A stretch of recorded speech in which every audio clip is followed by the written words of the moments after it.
You're ready for a comeback. And with Purdue Global, you can do more than take classes. You can take charge of your story, of your career, of your life. Earn a degree you can be proud of and get an education employers respect. It's time, your time, not just to go back to school, but to come back and move forward with Purdue Global, Purdue's online university for working adults. Start your comeback at purdueglobal.edu. Welcome to Radical Personal Finance, a show dedicated to providing you with the knowledge, skills, insight, and encouragement you need to live a rich and meaningful life now while building a plan for financial freedom in 10 years or less. My name is Joshua Sheets. I am your host, and today I want to save you some money in 2025. Today, as I record this podcast, it is Thursday, December 5, 2024. And as I do every December, I am working through my checklists of end-of-the-year financial hygiene. What can I do at the end of the year to make certain that things are on track?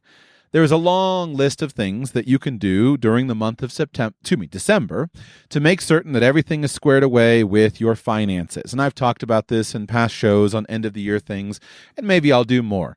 But you go through all your finances, you see how your performance has been for the year, you make sure all your retirement accounts are topped up, you check out your spending, you make certain that everything's taken care of, you make end-of-the-year contributions, do end-of-the-year rebalancing, lots of different things that you can do. And one of the things that I used to do is cancel all my credit cards. Let me describe why. If your life is anything like mine, you wind up signing up for all kinds of stuff. Now, some people don't have any recurring payments that hit their accounts. I admire those people. I aspire to be one of those people. And yet, sadly, I am not one of those people. I wind up with stacks and stacks and stacks of recurring subscriptions, all of them with perfectly good justifications, most of them quite useful. The problem is these subscriptions can quickly get out of hand. Now, if you are beautifully organized, you have a world-class financial management system. Every single transaction that passes through your life gets carefully categorized and logged into that financial management system. Your budget is notified, and a little blinking red light goes off a month before the subscription renews, and you cancel or you decide whether you're going to cancel or continue that subscription. Unfortunately, I'm not that organized. And over the years, as I've done different things and tested different things, I've wound up with dozens of subscriptions splashed across, dozens, not dozens, but, more than a handful of credit cards and all kinds of crazy stuff here and there. And maybe your life is not as complex as I allow mine to become. And again, I admire you for that, but you probably have some as well. Just this morning, I was going through this process and ding, there goes a notification on my phone, and one of my airline discount club memberships renewed. And, a month or two ago, ding, there goes a little service that I signed up for that, a year ago that I had forgotten about. Now, I said I used to cancel all my credit cards because a few years ago, this plan worked really well. We would get towards the end of the year and I would sit there and say, I have no idea what subscriptions I signed up for 12 months ago, and it's kind of hard to go back and figure all those things out. So what I would do, not every year, but what I would do every few years would be to just go through and get new credit cards issued. I would just report cards lost or stolen, and they would send me a new set of cards. I'd throw away all the old cards, and boom, problem solved. If I bounced any payments or anything was canceled that I cared about, then I could just go and give them my new card number, no big deal. And then the ones that I didn't care about just kind of slipped off into the history and never to be heard from again, no big deal. So that used to work. But then I noticed, about 3 years ago, started with my American Express card, that didn't work anymore. I did my little end of the year trick, got a whole new set of cards, and I thought, boom, I'm done. And all of a sudden, I see all these subscriptions still coming onto my card. And I called up American Express and I said, "What's going on, guys?" And they said, "Oh, well, we update all the information for you so you can keep all the subscriptions active." And I said, "Guys, the whole reason I got a new card was to cancel the stupid subscriptions." So I had them go through and cancel all kinds of things so I could do it manually. And I was curious about how this works and what has changed, because this plan used to work really well. And by the way, I've noticed also now that over the last about 2 years or so, that's what I've noticed it, that now this is common on other credit cards. All my Chase credit cards, they all do the same thing, and it's across all of the cards, and probably soon will be at all card companies. So I finally got around to researching this, and I want to tell you what this is, as well as describe the solution that I've been implementing for over a year now of that I think solves this really effectively. But the answer to my question is that now all of the credit card networks, the Visa, MasterCard, and American Express networks, have now what they call account updater services. Account updater services.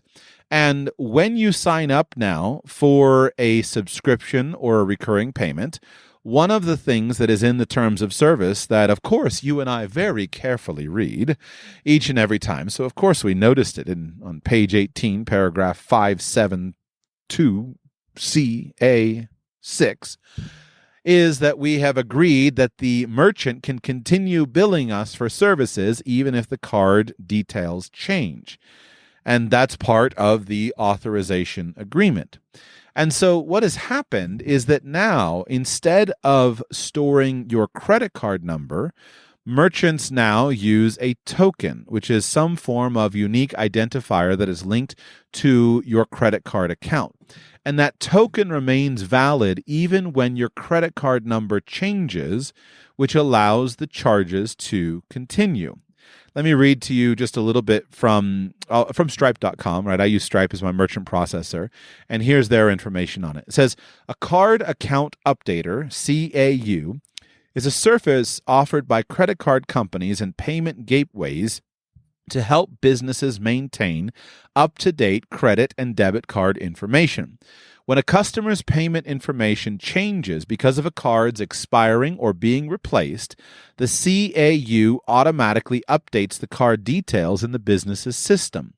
CAUs help reduce payment disruptions because of outdated card information and are helpful for businesses that operate with recurring payments or subscriptions. Of course, those of us who offer recurring payments or subscriptions, we like it when everything keeps going because we can just collect more money.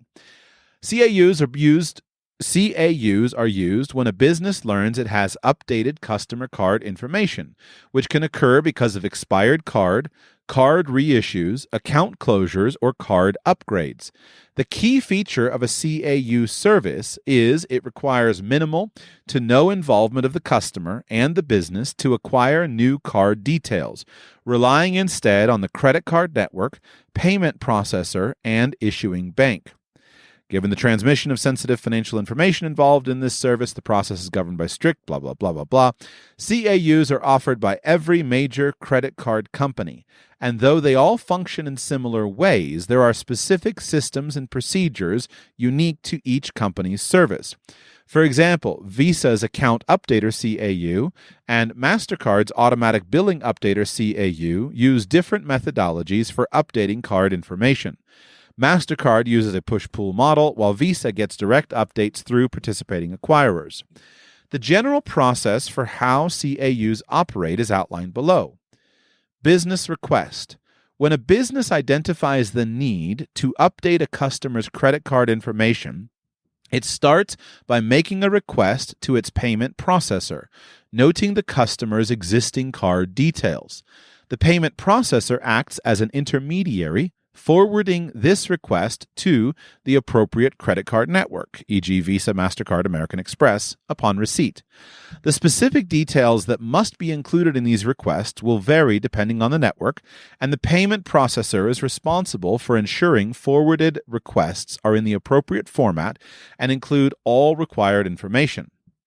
Credit card network request. Upon receiving the request from the payment processor, the credit card network reaches out to the financial institution that issued the customer's credit card, also known as the issuing bank. The bank verifies the request, checks its records, and pulls the most up-to-date card details, including account number and expiration date. The bank then securely sends this information back to the credit card network. After obtaining the new card information from the issuing bank, the credit card network relays this data to the payment processor through secure channels that protect the customer's sensitive financial data. Upon receiving the updated card information, the payment processor updates the business's records accordingly, enabling the business to process future transactions with the customer's current and accurate card details. Some payment processors have automated update mechanisms that trigger instant business record updates. Businesses are notified once new card details have been added and may also receive reports summarizing which customer cards were updated and the reasons for these updates. And then database updates. The credit card network and payment processor also maintain databases of customer credit card information. These databases are updated with the new card details once they are received from the issuing bank. Now it goes on and talks about some of the benefits of it. Benefits for the businesses: fewer declined transactions, continuous service delivery, reduced administrative burden, improved customer retention, enhanced data security, greater scalability, improved marketing opportunities. And it goes on. And of course, for people, it can be basically a sense of convenience, that it provides for you convenience that you don't have to go and update all of your subscriptions. The problem is that if you have unwanted charges being charged to the credit card and you want to stop those, now there is no easy way to do it. Now, over the years, I used to think highly of the ability to dispute transactions with a credit card company. That was years ago how credit cards were sold to us. They would say, hey, listen, you can dispute transactions. And then I went through various transactions that I disputed for good reasons, and I discovered that this whole process stinks. I lost most of my disputed transactions, and I discovered that this was basically fake, at least for me. Your mileage may vary, but at least for me, disputed transactions on credit cards were fake. And that was very frustrating to me as I kind of went through it over the years. So I have decided and figured out that we have to be more proactive. What can you do if you care about these features? By the way, you say, well, why don't you just close the credit card? The problem is that you can't just close the credit card if you want certain benefits from the card and you don't want to impact your credit report and your credit score. Remember, so that would be simple and easy, right? If you could just open a credit card for a couple of years, then you say, you know what, I don't want this one anymore. Let me close this one and grab a new one and move it over. That does work. But because your credit score goes based upon the length of credit that you have and the average length of credit, if you close a credit card continually, especially your older credit cards, and then just constantly open new accounts, you will always have a lower credit score because of that. So that plan doesn't work very much either, which is why my old plan was so genius at the time, because it allowed me to keep the credit card account open but close the card and just switch it over. So that's the problem, and I think it's more and more a significant problem for people to pay attention to. I find that when I'm doing financial counseling for people who are frustrated with where they are, or even people who are wealthy, there's hundreds of dollars of things still sitting there that of subscriptions. Sometimes, over the course of a year, thousands of dollars of unwanted subscriptions that are just sitting there. What are some of the solutions that people would have? Well, one solution, of course, would just be to have a great calendar system. And when you sign up for something, create a calendar system to remind you. This works. I would encourage you to do this. One way that makes it easier to do this is practically use something like the voice dictation system in your calendar system on your phone when you sign up for an account. So let's say you sign up for a free trial of something, and it's going to be a 6-month free trial. Pull out your phone and say, create a reminder 5 months from today to cancel the XYZ subscription before it renews on June 1st. So do that and set that mental habit, and that will help solve a lot of things. You can do the same thing when you establish a subscription. The reason I say speak to it is because my observation is that most of us are far too lazy to actually type a reminder into our phones or into our computers. But when we can just speak to our phones and it can automatically set those account alerts and things like that, that works. And it pops up 5 months from today and you cancel the renewal. What else can you do? Well, you can be proactive with your calendar and do something like review, 11 months ago's charges. All that stuff is kind of clunky. So let me just tell you what my solution is. Virtual credit cards.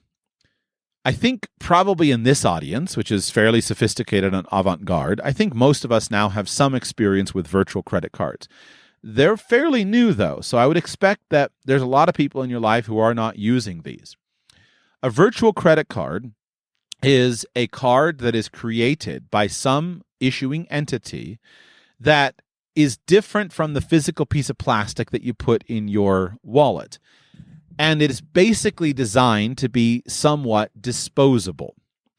Now, in the early days where I first started using these was disposable cards that were linked to a checking account. I still use this. The primary service that I use is one called privacy.com. I got interested in privacy.com years ago when I was learning about privacy, and I discovered that you could just set up debit cards. They're just ongoing debit cards, and as many as you want. And you could use those, and you can use them with any name information, with any address, and they work. And I said, great, this is wonderful. This solves significant problems for me from a privacy perspective. So I started using them. But then I got addicted because with privacy.com, you can create a different debit card that is available for each and every merchant. And you can also create things like burner cards. So that particular service that I use has two different features in it. You can create a merchant card, and the way a merchant card works is it's a unique, we'll call it a debit card number. It's a unique debit card number that as soon as it is used with a merchant, the card locks immediately to that merchant. And that merchant now, that nothing else can be charged to that card. It only works with that merchant. And this is fantastic because it dramatically lowers the risk of fraud on any of your features, because you can just use your card wherever you want. And if somebody steals the card number, it will not work at any other service. In addition to that, you can also create things called burner cards. And a burner card is something that after its first use, it's used and then it will never work again. It only works for a single payment. And that's also very useful. So now when I sign up for something, depending on what it is, I will choose either a merchant card, a merchant debit card, or a burner card. If I am signing up for something that I think I'll use for a year and I'll probably never use again, I'll just use a burner card. It'll work one time. The next year that comes along, if I haven't canceled it, the subscription will bounce. If it's a merchant card, we also have some interesting features. In the privacy.com app, we can pause a card at any point in time, or we can just delete a card at any point in time. And so as I've done this now for probably, I don't recall, but maybe 3 years. Maybe more, actually. I'm not certain. It has really improved my life because I now have full control over all of my subscription cards.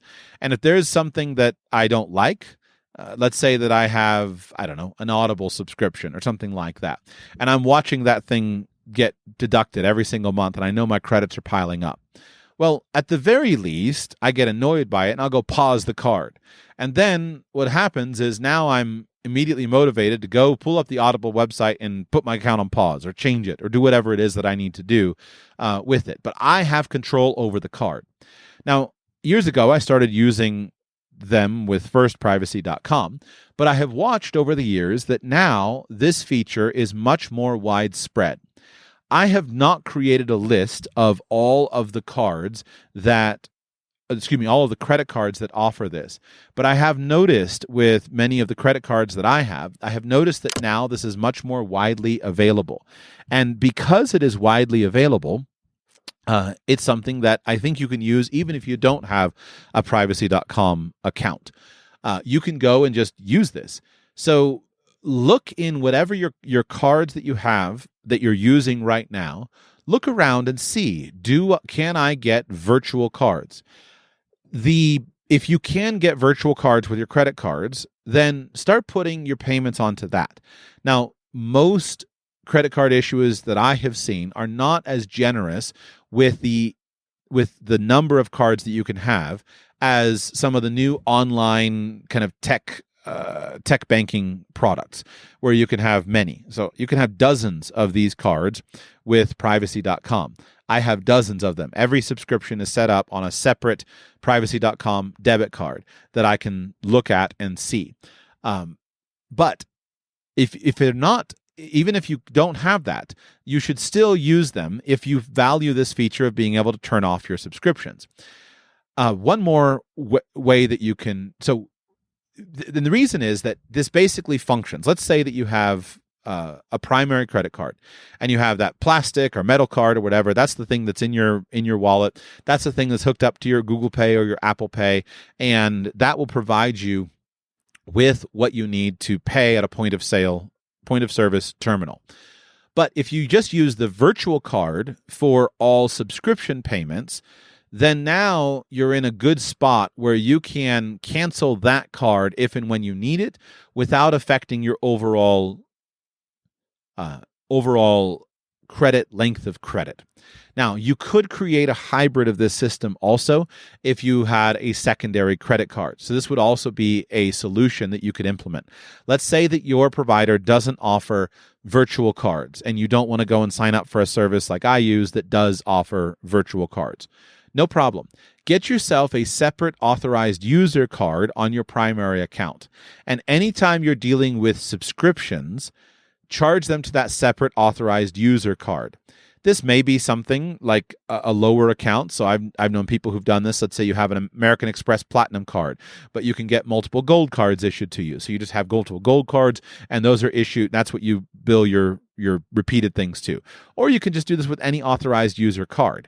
And that allows you to keep the credit intact without having the primary card have this feature of this credit account updater thing that, again, for some people is a frustrating thing. So that's it. That's the solution that I think you should consider. Now, let's quickly acknowledge that it would be better if you go through and if you cancel all of your subscription services.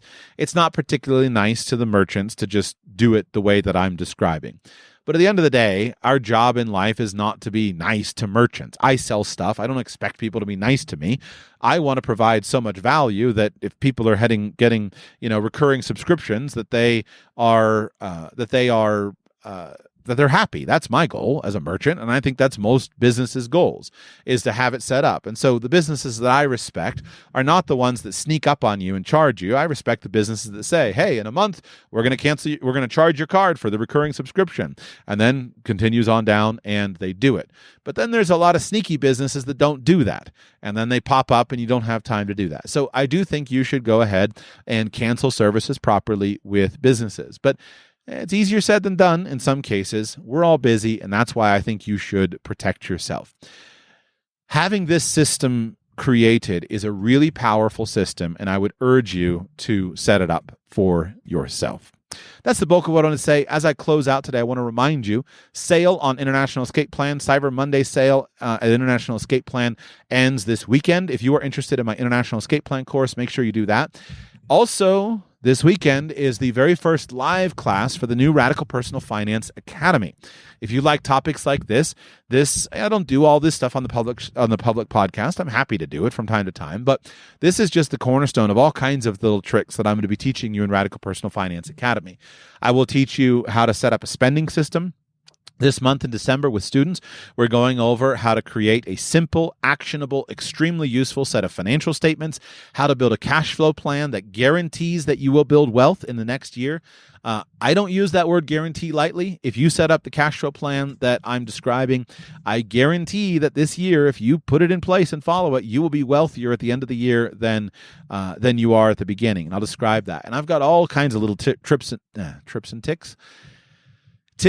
and tricks like this that will help you to optimize this. I'm going to teach you how to set up recurring subscriptions. I'm going to teach you how to track things when you're in a store, how to get all kinds of little tips. So if you're interested in that, please go to rpfacademy.com, rpfacademy.com, sign up today. There's a one-time payment option if you want the cheapest option. There's also a monthly payment option. And by the way, the monthly payment option is less than $200. It's $195 a month. So I really want people of all levels. I'm going to do high-level stuff for the very wealthy. Most of my audience tends to be very wealthy. Most people just sign up and pay the $2,000 and boom, done. But I have a bunch of people in the course who need that monthly rate, and it is I'm absolutely committed to doing everything I can to help you, no matter where you're starting from, to make this the best year. So give me a shot, give me a try, and let me prove that to you. Go to rpfacademy.com, sign up today, especially before our first live class on Saturday, rpfacademy.com. Marketing is hard. But I'll tell you a little secret. It doesn't have to be. Let me point something out. You're listening to a podcast right now, and it's great. You love the host. You seek it out and download it. You listen to it while driving, working out, cooking, even going to the bathroom. Podcasts are a pretty close companion. And this is a podcast ad. Did I get your attention? You can reach great listeners like yourself with podcast advertising from Libsyn Ads. Choose from hundreds of top podcasts offering host endorsements, or run a pre-produced ad like this one across thousands of shows to reach your target audience and their favorite podcasts with Libsyn Ads. Go to libsynads.com, that's LIBSYN, ads.com today.